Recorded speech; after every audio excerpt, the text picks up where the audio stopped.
ini kita mulai dari kelas 10. Soal tryout ini sudah dikelompokkan berdasarkan dari kelas ya, supaya memudahkan untuk kita melihat konsep atau materi apa saja yang memang menjadi fokus pada pembahasan UTBK 2021. Nah, yang pertama adalah materi kelas 10, klasifikasi. Klasifikasi kita tahu itu adalah cabang ilmunya disebut taksonomi. Nah, ini merupakan suatu cara mengelompokkan makhluk hidup berdasarkan pada suatu kesamaan. Nah, kesamaannya yang diambil itu apa, atau dasarnya kesamaan itu apa, itu berdasarkan dari cara orang mengelompokkan. Misalnya, orang mengelompokkan buku misalnya berdasarkan ketebalan. Jadi ada yang tebalnya sekitar 1000 halaman, kemudian tebalnya 500 halaman, dan sebagainya. Nah, jadi cara kedua, mungkin orang bisa mengelompokkan berdasarkan warna. Ya, jadi intinya dari klasifikasi itu kita adalah melakukan proses pengelompokan, dan untuk mengelompokkan itu ada dasarnya, sehingga jelas kita bisa mengelompokkan antara kalau kita ambil pada hewan itu antara hewan satu dengan yang lainnya itu jelas berbeda ya. Nah, sekarang jadi klasifikasi itu adalah cara bagaimana manusia mengelompokkan makhluk hidup itu berdasarkan cara pandangnya masing-masing. Nah, terus untuk apa kita melakukan peristiwa pengelompokan atau klasifikasi? Nah, tujuannya adalah agar kita bisa mempermudah mempelajari dari hewan, tumbuhan, atau manusia, atau mikroorganisme tersebut. Karena kalau seandainya makhluk hidup itu tidak dikelompokkan, maka kita akan kesulitan untuk mempelajari. Contoh, ada hewan ayam di Indonesia, kemudian ada ayam di Eropa, ada ayam di Afrika. Nah, kalau kita hanya meneliti ayam dari berbagai negara, baik itu struktur morfologinya, struktur anatominya, itu pasti umur manusia itu tidak cukup untuk mempelajari hal yang seperti itu ya. Nah, jadi maka dikelompokkanlah hewan-hewan itu atau tumbuhan berdasarkan kesamaannya. Jadi kalau dia sudah berkelompok, kita bisa ngambil satu sampel dari kelompok tersebut. Nah, itu akan bisa mewakili atau menjawab dalam kelompoknya ciri-ciri yang kita tampilkan. Sehingga kalau hewan itu sudah dikelompokkan kan berarti jumlahnya sudah menjadi lebih sedikit ya, sedikit karena pengelompokannya sudah ada dalam pengelompokan sehingga kita tidak lagi kesulitan untuk tidak lagi perlu waktu yang lama untuk mempelajari makhluk hidup. Nah, itu adalah tujuan dari kita mengklasifikasikan.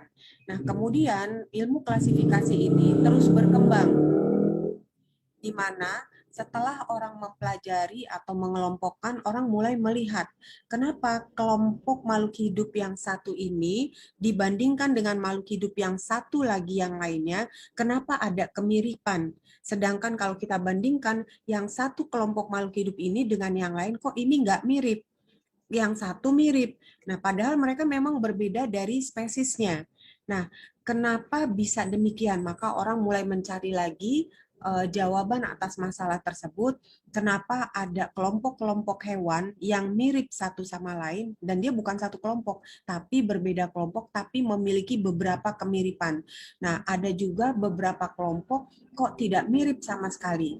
Nah, kemudian orang mulailah melihat ke asal-usul di belakangnya atau moyangnya.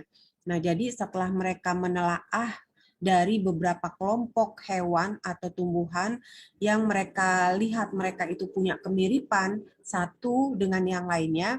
Nah, mereka melihat ke dasar dari asal-usulnya, mereka menemukan jawaban bahwa kelompok-kelompok organisme yang sekarang ini ada dan kemudian mereka memiliki kemiripan, itu ternyata mereka memiliki moyang yang sama. Ya, sekarang kita lihat ada dua kelompok di sini, misalnya kelompok yang terdiri atas makhluk hidup spesies satu. Ini kelompoknya ribuan. Nah, kemudian ada lagi kelompok makhluk hidup yang disusun oleh spesies yang kedua. Jadi spesies satu dengan spesies dua ini berbeda. Nah, ternyata setelah ditelaah, mereka ini dulunya memiliki moyang yang sama. Nah, seperti ini. Nah, mulailah muncul cabang ilmu yang baru yang untuk mempelajari pengelompokan dan mengaitkannya dengan asal-usul kehidupan dari kelompok-kelompok tersebut. Nah, itu yang dikenal dengan nama kladogram. Kladogram ini merupakan diagram yang menunjukkan kekerabatan. Kekerabatan itu kan berarti sifat-sifat yang mirip. Kekerabatan itu maknanya adalah persaudaraan. Antara kakak dengan adik itu pasti lebih mirip dibandingkan dengan anak-anak tetangga. Ya, karena memang mereka berasal dari satu keturunan. Nah, kladogram itu mencoba untuk membahas kenapa hewan yang satu kelompok dengan hewan yang lain itu sama. Nah, ternyata mereka juga berasal dari moyang yang sama. Ya, dengan menggunakan garis yang bercabang dengan pengelompokan hewan berkerabat dalam satu klade atau clade, ya, atau kelompok organisme dengan nenek moyang yang terakhirnya sama. Ini adalah clade dari kelompok spesies 1. Ini adalah clade dari kelompok spesies 2. Berarti kelompok hewan spesies 1 dengan kelompok hewan spesies 2 ini memiliki moyang yang sama. Sekarang kalau kita melihat ada 3 kelompok spesies ini, maka mereka berada pada moyang yang sama, yaitu moyangnya lebih tua lagi. Ya, berhidup pada zaman yang lebih tua dibandingkan moyang dari nenek kelompok spesies 1 dan 2. Seperti itu. Nah, inilah cara membaca dari kladogram. Jadi dari sini kita berkesimpulan bahwa antara spesies 1 dengan spesies 2, ini kelompok ini memiliki banyak persamaan. Nah, antara spesies 1 dan 2 dibandingkan dengan spesies 3 juga masih ada persamaan, tapi tidak sebanyak dari persamaan yang dimiliki oleh spesies 1 dan spesies 2. Ya. Nah, jadi sekarang kalau kita melihat pada soal yang seperti ini, yang ditanya adalah yang tidak tepat ya dari pohon filogenetik atau kladogram di sini. Nah, sekarang kita lihat bahwa antara domba dengan manusia itu dia berasal pada satu moyang dengan moyang yang masih dekat jaraknya atau masa hidupnya dengan antara domba dan manusia. Nah, seperti berarti domba dan manusia ini dulunya asalnya satu moyang. Kemudian kita lihat domba dan manusia ini ternyata satu moyang dengan kadal. Nah, berarti maknanya di sini kadal itu sebenarnya berevolusi lebih tua dibandingkan dengan domba dan manusia karena mereka dari moyangnya ini langsung tidak lagi ada evolusi dan langsung menjadi kadal. Sedangkan di sini ya moyang yang mengarah ke cabang yang berikutnya sampai di titik ini berhenti, kemudian mereka berevolusi, ada yang menjadi domba, ada yang menjadi manusia. Nah, sekarang kita lihat lagi untuk salamander.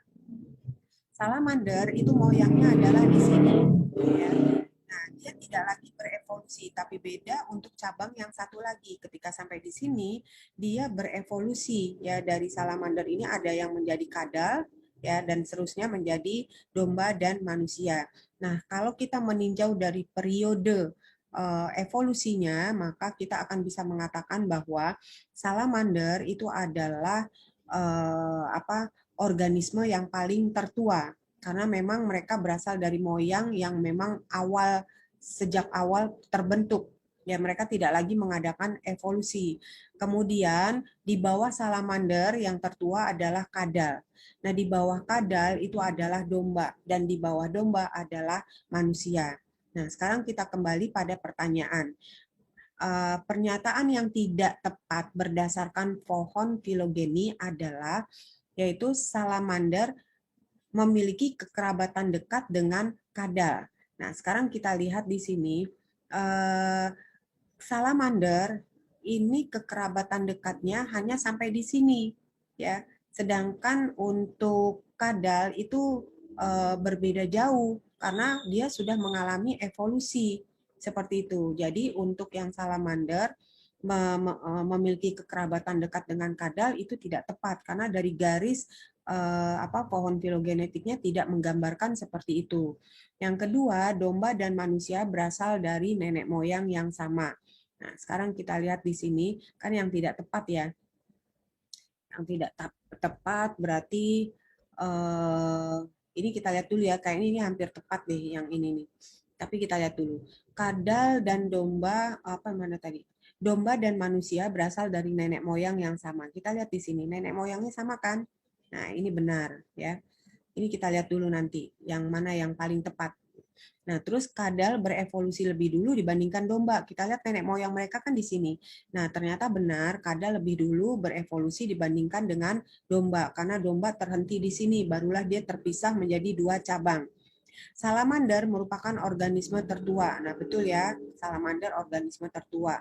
Kekerabatan antara domba, ini domba, lebih dekat dengan kadal dibandingkan dengan manusia. Nah, jelas ini salah karena domba itu lebih berkerabat dengan manusia karena mereka dalam satu keturunan. Berarti yang di atas ini adalah juga benar. Salamander memiliki kekerabatan yang dekat dengan kadal. Nah, di sini ini salamander, kadal ya, walaupun pernyataan ini memang jebakan ya, sengaja ditaruh seperti ini supaya membuat kamu bingung. Nah, kalau kamu bingung seperti tadi, jadi kita lengkap dulu ke bawah dan cari yang paling salah. Ternyata yang paling salah adalah yang di sini. Nah, berarti ini adalah dikatakan benar ya. Nah, seperti itu untuk menjawab soal kladogram. Sekarang kita masuk ke kingdom Animalia. Kingdom Animalia itu ada 9 kingdom. Mulai dari yang pertama adalah Porifera yang sederhana ya. Terus yang kedua Porifera. Porifera ini dan Solentrata ini adalah dua organisme yang sangat sederhana. Nah, kenapa dikatakan sederhana? Dia organisme multiseluler, tapi kelengkapan organ-organ tubuhnya belum sempurna. Ya, belum sempurna. Nah, kita lihat yang pertama Porifera. Tubuhnya memang multiseluler, tersusun atas banyak sel. Tapi sel-selnya ini tidak terorganisasi dengan baik. Dia selnya itu terorganisasi hanya sampai tingkat jaringan. Nah, seperti ini, tingkat jaringan. Jadi yang namanya hewan porifera itu tidak memiliki organ. Jadi tingkat organisasi dari tubuhnya hanya sampai pada jaringan. Nah, kemudian kalau yang namanya Solentrata, ini porifera ya. Nah, kalau pada Solentrata juga sama. Ya, dia belum memiliki organ, jadi tingkat organisasi tubuhnya hanya sampai pada sel. Nah, lalu bagaimana dengan perkembangan embrionya? Perkembangan embrio pada porifera dan Solentrata itu dimulai dari zigot, ya. Ini adalah hasil pertemuan antara sperma dan ovum. Zigot ini akan berkembang menjadi morula, kemudian morula akan berkembang menjadi yang namanya blastula. Nah, apa sih blastula? Nah, kalau kita lihat dari sini, zigot ini kan dari dua buah sel bergabung menjadi satu sel. Kemudian menjadi morula, ini adalah berbentuk bola massa yang padat, di mana sel-selnya dari zigot ini membelah hingga membentuk kurang lebih 32 sampai 64 sel. Kemudian ini membelah lagi morula, sel-selnya berubahlah menjadi blastula. Blastula itu adalah embrio yang terdiri dari dua lapis, yaitu lapisan luar namanya ektoderm dan lapisan dalam yang namanya endoderm. Ya, ini endoderm. Nah, ini lapisan dalam. Ini ya, ini lapisan luarnya, bukan ini. Nah, jadi bagaimana dengan Solentrata? Solentrata juga termasuk hewan yang embrionya perkembangannya hanya sampai dua lapisan, ekto dan endo. Nah, makanya kedua filum ini disebut dengan nama diploblastik. Artinya embrionya hanya mencapai pada dua lapisan embrional, yaitu ektoderm dan endoderm. Nah, kita lihat lagi sekarang ciri yang spesifik dari masing-masing. Untuk porifera tadi sudah ya, dia multiseluler sederhana. Apa sederhananya? Hanya karena sampai di tingkat jaringan.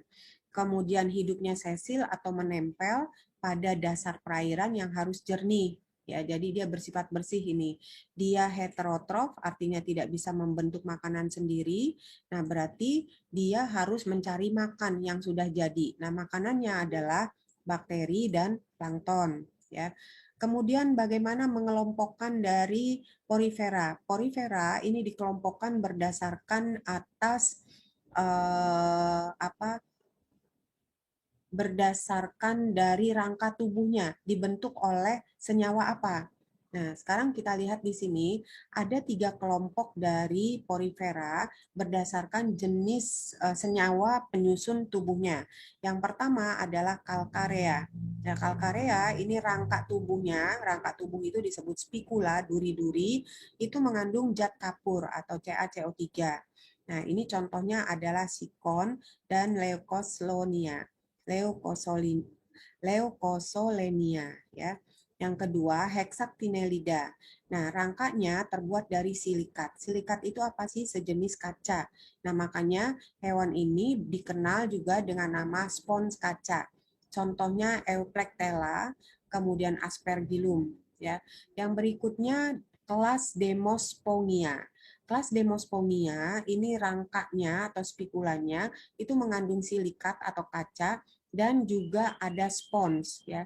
Nah, inilah yang digambarkan dalam film SpongeBob. Itu adalah dari porifera kelas Demospongia. Nah, contohnya si SpongeBob itu namanya adalah Spongilla. Ya, SpongeBob itu adalah wakil dari bentuk spongilla, spons yang dimanfaatkan untuk alat untuk mencuci piring, untuk bedak, ya spons. Apa tuh alat untuk menempelkan bedak ke pipi itu kan spons ya. Nah, seperti itu. Sekarang kita masuk ke yang namanya solentrata. Nah, solentrata kita lihat di sini solentrata. Nah, solentrata.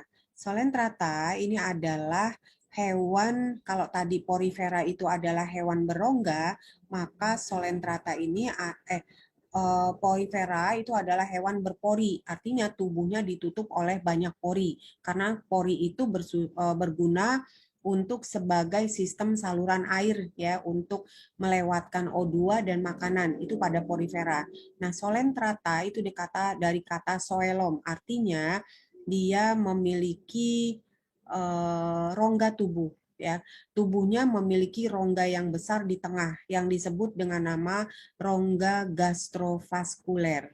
Ya, ini gastrovaskuler. Rongga. Ini rongga gastrovaskuler.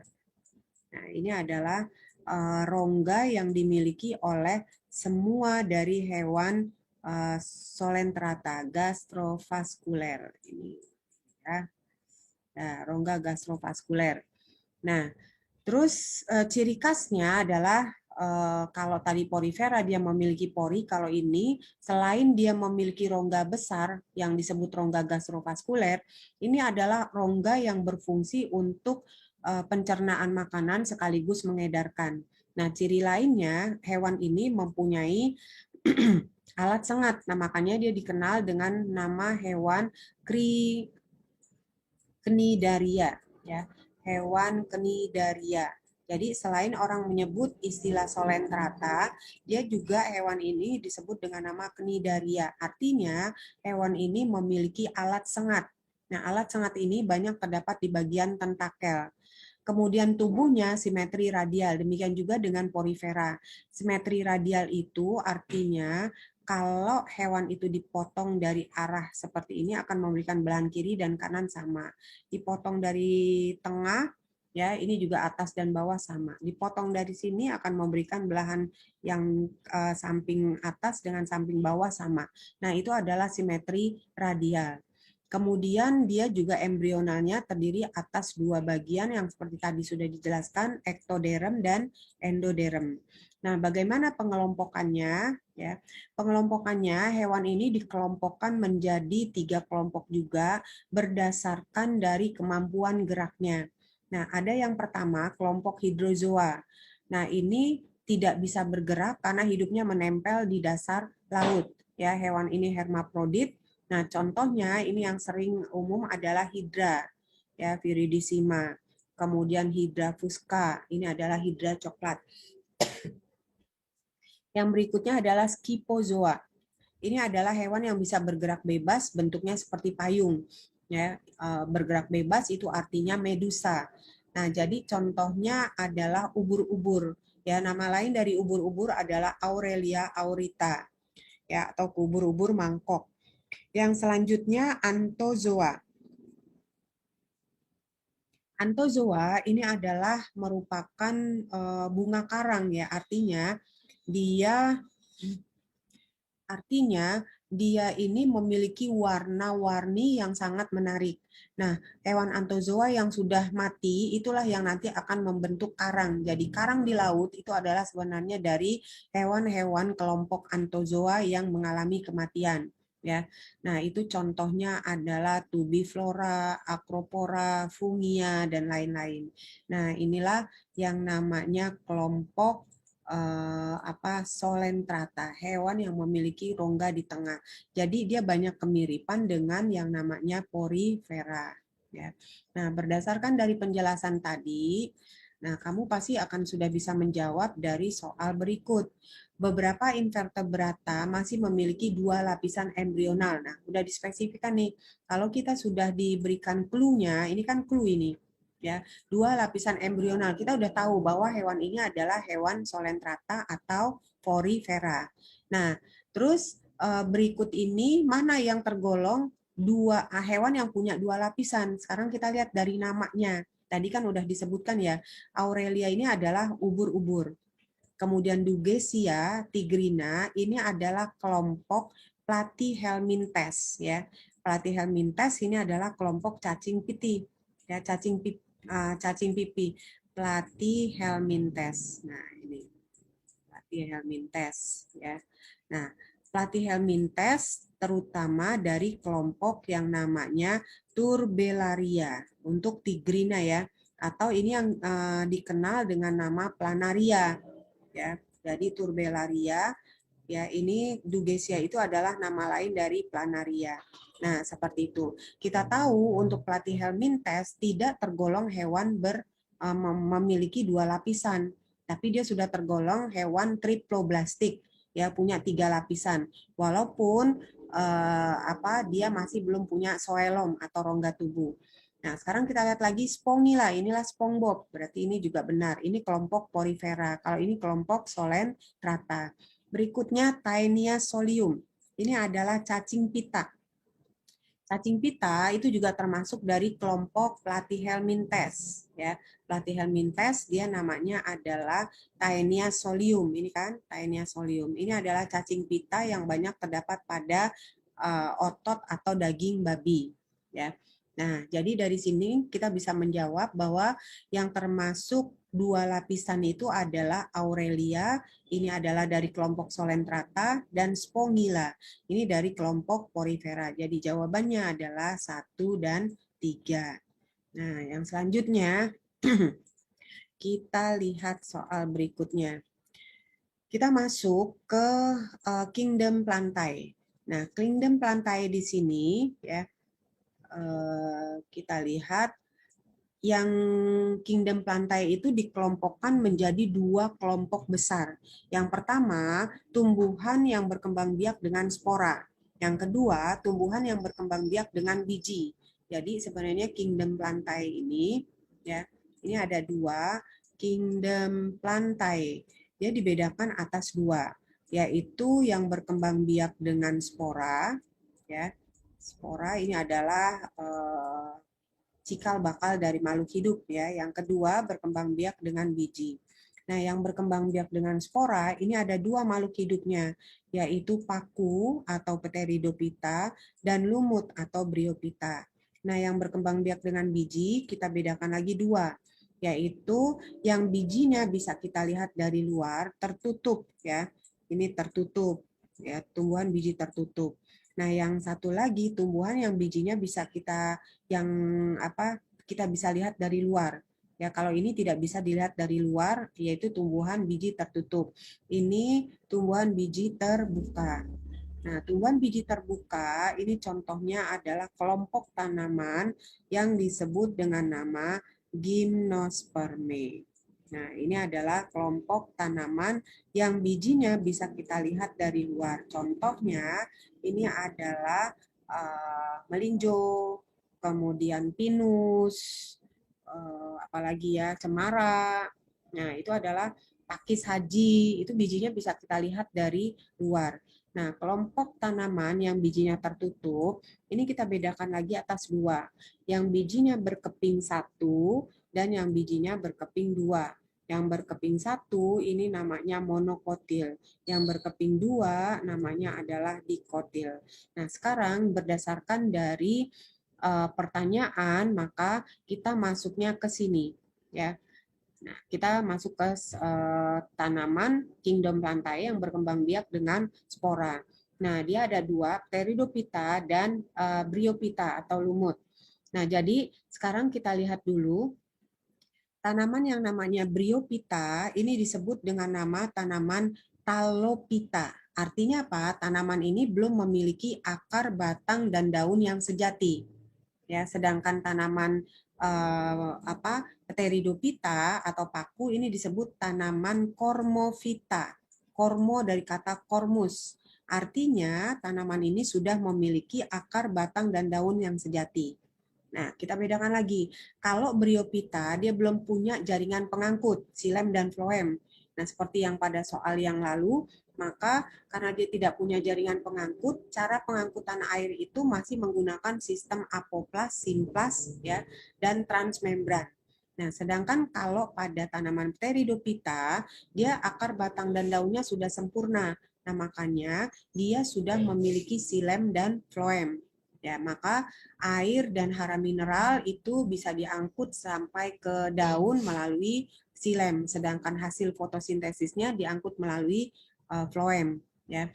Nah, tanaman paku disebut tanaman berpembuluh tadi kan sudah punya yang namanya jaringan pengangkut xilem dan phloem. Nah, makanya dia disebut dengan nama tanaman Tracheophyta. Sedangkan lumut itu disebut tanaman non-Tracheophyta. Sekarang kita lihat ciri-cirinya. Ciri-ciri dari Pteridophyta yaitu dia punya akar serabut ketika dia berada pada fase sporofit.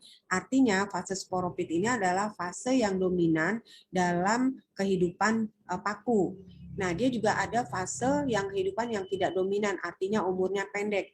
Ini adalah yang namanya protalium.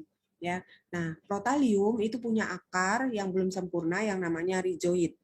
Nah, kemudian ujung akar pada tanaman paku itu dilindungi oleh penutup atau tudung akar yang namanya kaliptra. Terus daun yang muda pada paku seperti yang kamu tahu, kamu kan sering makan pakis, daun yang muda itu menggulung seperti ini. Terus habitatnya di darat walaupun dia masih mengutamakan tempat yang lembab. Daun pada paku itu ada dua jenis yaitu daun mikrofil dan daun makrofil, ukuran kecil dan ukuran besar. Dan daun itu juga ada dua tipe yaitu daun tropofil yang digunakan untuk fotosintesis dan daun yang digunakan untuk menghasilkan spora, namanya adalah daun sporofil. Nah, jadi selanjutnya kita akan bahas masih pada Pteridophyta, yaitu kita masuk ke yang lainnya. Nah, ini kita sambil hapus. Jadi sekarang apa yang namanya peranan dari Pteridophyta? Nah, Pteridophyta ini memiliki peranan banyak, yaitu ada yang sebagai tanaman hias, ya, contohnya suplir, paku tanduk rusa, paku sarang burung, kemudian paku tiang. Ini yang banyak dimanfaatkan kayunya karena memang dia seperti pohon besar. Dan satu lagi semanggi, ini juga dijadikan tanaman hias. Nah, selain tanaman hias, ada juga yang digunakan sebagai obat-obatan. Ini adalah Equisetum. Equisetumnya nama panjangnya Equisetum debile. Ya, nah ini dimanfaatkan manusia sebagai obat antidiuretika atau pencahar. Artinya dia bisa melancarkan untuk pengeluaran urin.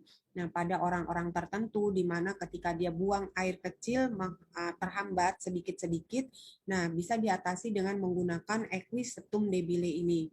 Yang kedua, Selaginella plana. Ini adalah obat luka. Jadi apabila ada luka lecet, nah maka kita ambil daun dari Selaginella, kita tumbuk dan kita tempelkan di atas luka. Nah, sifatnya adalah sama sebagai betadin. Yang berikutnya sebagai bahan makanan atau sayuran. Ya, ini adalah Marsilea kembali. Jadi selain tanaman hias, dia juga sebagai sayuran. Kemudian paku yang namanya Aquilinum. Inilah paku yang biasa kita makan sebagai pakis. Berikutnya sebagai pupuk, yaitu namanya Azolla pinnata. Tapi dia tidak bisa sebenarnya membentuk pupuk sendiri, dia harus bersimbiosis dengan ganggang biru, yaitu ganggang birunya dari kelompok Anabaena. Ya, nah ini kalau dia udah bersimbiosis satu sama lain, maka dia mampu untuk mengikat gas N2 yang ada di atmosfer dan dirubah menjadi pupuk pada area tempat di mana dia tumbuh. Ya, berikutnya untuk bahan ledakan ya, tapi bukan bom, tapi hanya sekedar petasan. Ini adalah pyrotechnics. Ini adalah paku ya dari kelompok Lycopodium. Yang selanjutnya tiang bangunan tadi karena dia bentuknya seperti pohon besar ya, tapi tidak sebesar dari pohon-pohon ya. Nah, cuman batangnya lurus. Nah, itu dari namanya aja disebut paku tiang. Yang terakhir adalah sebagai bahan penggosok atau amplas. Nah, amplas ini diambil bahan dasarnya adalah dari equisetum karena dia mengandung duri-duri. Nah, nanti kalau diolah, dia akan menghasilkan duri-duri yang agak sedikit lembut dan makanya itulah yang dimanfaatkan untuk bahan amplas. Selanjutnya, kalau kamu sudah melihat pembahasan tadi, berarti kamu sudah bisa menjawab mana dari tanaman di bawah ini yang punya dua fungsi, yaitu sebagai tanaman hias juga sekaligus obat. Nah, jadi dari sini kita bisa melihat bahwa paku ekor kuda tadi kan fungsinya sebagai tanaman hias ada, terus juga sebagai obat, yaitu dia dimanfaatkan untuk melancarkan proses pengeluaran urin. Ya. Nah, yang berikutnya adalah soal berikutnya kita masuk pada perubahan lingkungan.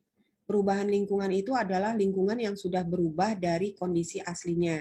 Nah, perubahan ini disebabkan oleh dua faktor, karena faktor alam dan oleh faktor manusia.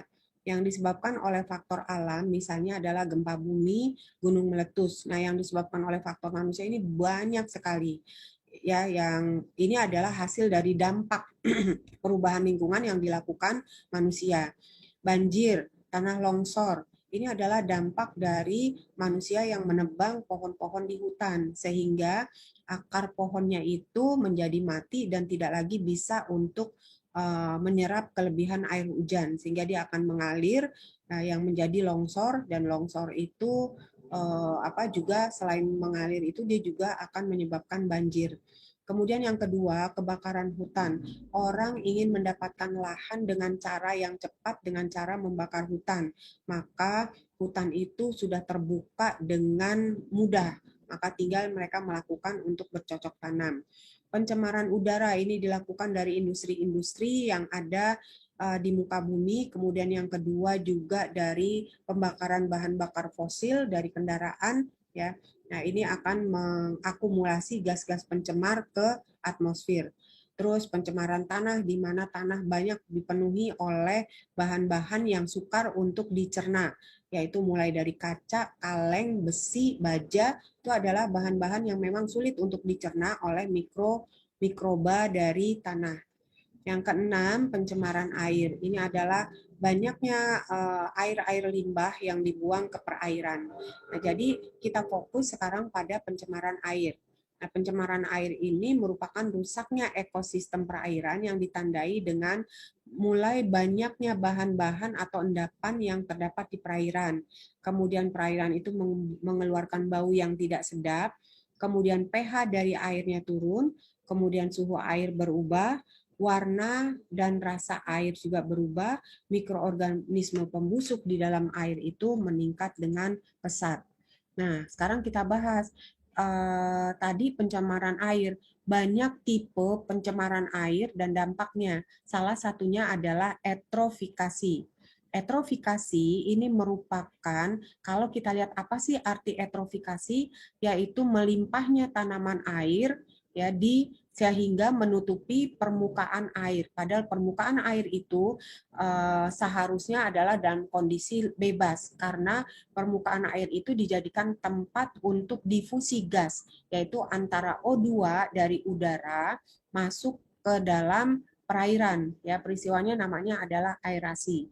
Nah, sekarang kalau permukaan perairan itu ditutupi oleh kumpulan ganggang yang sangat padat, nah maka yang terjadi adalah proses aerasi akan terhambat.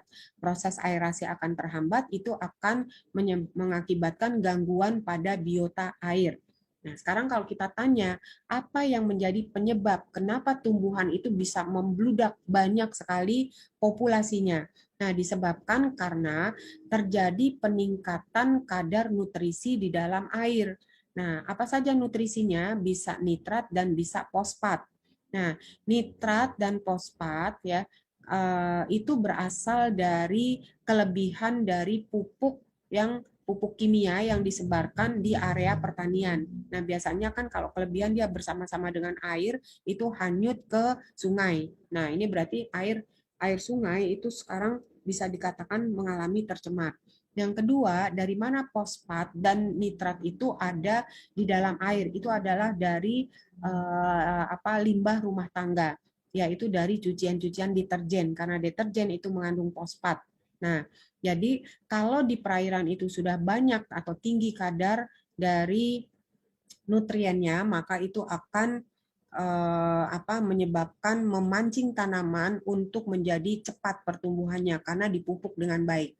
Nah, apa karakteristik dari tempat atau sungai atau laut atau danau, bukan laut tapi danau yang mengalami eutrofikasi? Yang pertama, warna air berubah menjadi kehijauan. Jadi selain ada tumbuhan air di atas permukaan, juga tumbuh subur alga-alga yang bersel satu di dalam air sehingga warna air kelihatannya hijau.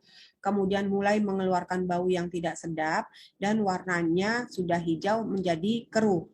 Kemudian adanya penutupan permukaan air oleh tanaman, contoh eceng gondok ya. Nah, berikutnya penurunan kualitas air. Air ini tidak lagi bisa dikonsumsi sehingga karena kualitasnya sudah jauh di bawah dari rata-rata.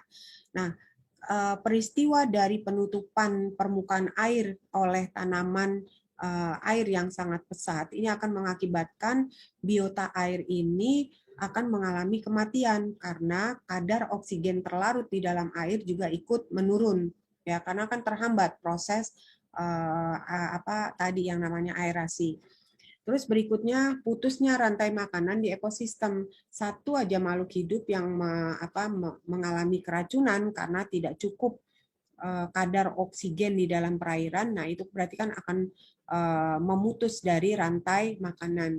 Nah, kalau seandainya perairan tadi merupakan perairan yang mengundang banyak turis domestik untuk berkunjung ke sana, kemudian dia mengalami eutrofikasi, ini kan berarti nilai estetika dari perairan tersebut menjadi menurun. Ya, nah kalau nilai estetikanya menurun, berarti kunjungan dari wisata juga akan menurun.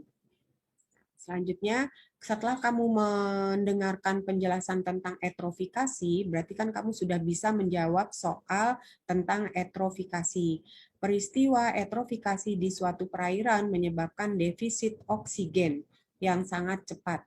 Hal ini terutama diakibatkan oleh, nah ingat berarti kalau kita lihat kematian tanaman air, kematian itu kan tidak ada kaitannya dengan penurunan dari kadar oksigen, ya. Yang kedua, tidak adanya aliran air. Nah, tidak adanya aliran air ini sebenarnya juga menjadi penyebab defisitnya dari oksigen di dalam air.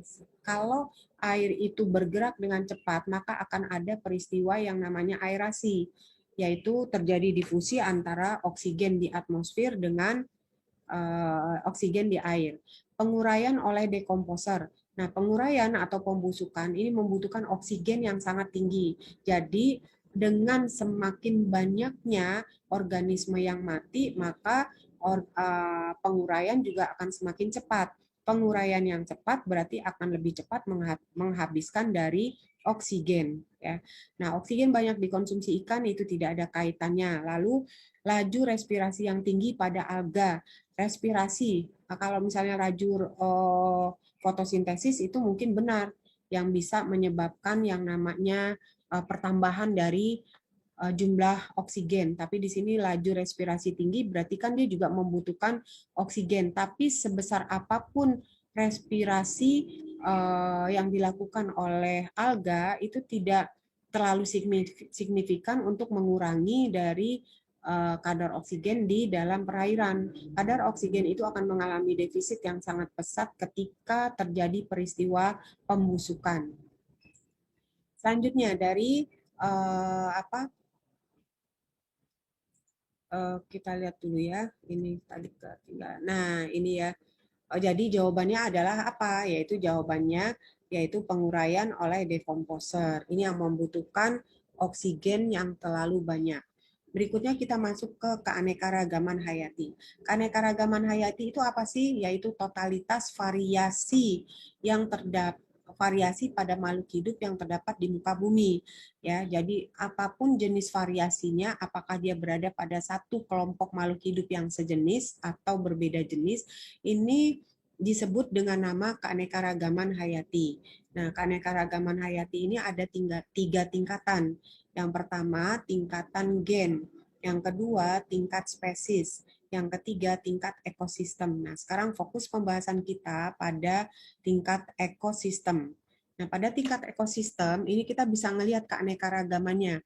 Mulai dari ekosistem-ekosistem yang terdapat di daerah Katulistiwa, kemudian bergerak ke lintang yang lebih atasnya, yaitu daerah subtropis, bergerak lagi ke daerah di atas subtropis, yaitu daerah yang hampir dekat dengan daerah kutub, kemudian daerah kutubnya dan sebagainya. Kita kan bisa melihat variasi dari macam-macam macam-macam dari ekosistem, ya. Nah, ini dari lintang yang paling tengah, yaitu yang namanya ini, yang tengah adalah ini, hutan hujan tropis, ya. Nah, hutan hujan tropis ini adalah hutan yang memiliki keanekaragaman yang tinggi. Sekarang kamu lihat ke sini, ini jauh di bawah sini, deciduous atau hutan 4 musim. Jadi agak berkurang sedikit massa atau kepadatannya. Nah, semakin ke atas semakin berkurang lagi. Ini namanya adalah hutan konifer, ya. Hutan konifer itu adalah yang dibentuk oleh tanaman yang semuanya berdaun jarum. Kemudian naik ke atas lagi lebih jarang lagi tanamannya, karena ini udah masuk daerah tundra. Tundra itu tanaman yang dominan itu adalah lumut, dan kalau ke atas ini tidak ada makhluk hidup. Nah, jadi inilah kalau kita lihat urut-urutan dari bioma atau ekosistem dengan variasi yang berbeda satu sama lain. Jadi tidak ada satupun di muka bumi ini ekosistem yang sama. Nih kita lihat antara hutan hujan tropis atau hutan basah itu populasi atau variasinya adalah paling tinggi. Sekarang kalau kamu ditanya yang mana yang populasinya paling rendah, yang paling rendah itu adalah daerah tundra, ya itu adalah paling rendah populasinya. Berikutnya kita masuk pada penjelasan. Nah, kalau kamu sudah tahu tadi penjelasan tadi ekosistem yang biodiversitasnya paling tinggi udah jelas ya, itu adalah hutan basah. Kalau taiga ini adalah isinya hutan konifer. Danau ini ekosistem danau ini adalah ekosistem air tawar, ya. Selanjutnya, oh ternyata sudah selesai sampai di kelas 10. Nah, demikian anak-anak video pembahasan soal tryout UTBK yang ke-8. Kita akan lanjut pada kelas 11. Tapi dicukupkan sampai sini dulu. Wassalamualaikum warahmatullahi wabarakatuh. Selamat